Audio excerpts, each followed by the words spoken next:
The South Australian Government road train, sometimes called the Matador, was built by AEC in 1934 and is here being tested in the Depot Sandhills in the Northern Territory by the Australian Army. The Depot Sandhills is a notorious 40-kilometre patch of shifting red sandhills in the Horseshoe Bend area, alongside the Finke River and right on the edge of the Simpson Desert.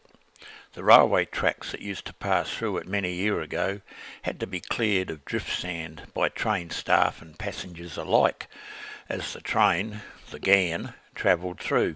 The present day route is much further west.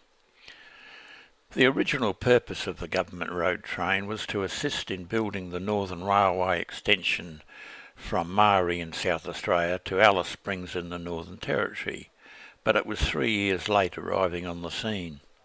The camel trains beat them to it and finished the extension by 1930. We have another video about the camel trains.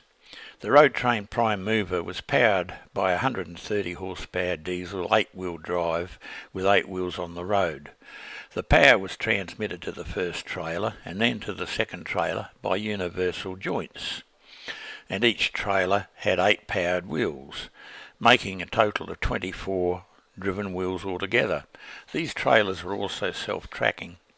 Notice that the driving cab had no windows or doors. I suppose that was for air conditioning, but in winter the crew froze and in summer they cooked, as the radiator and fan was right behind the driver.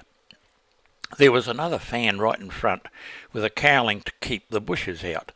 Being very underpowered, fuel consumption was high and travelling was slow. The average speed from Horseshoe Bend to the Alice was 8 miles per hour for the 200-mile trip. After a few years operating from South Australia to Alice Springs, the unit was put into service in the top end of the Northern Territory and eventually left in the bush to rust away.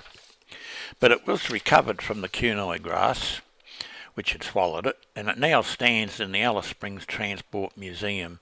Here's a shot of it after partial restoration. Note the radiator and the 2 fans.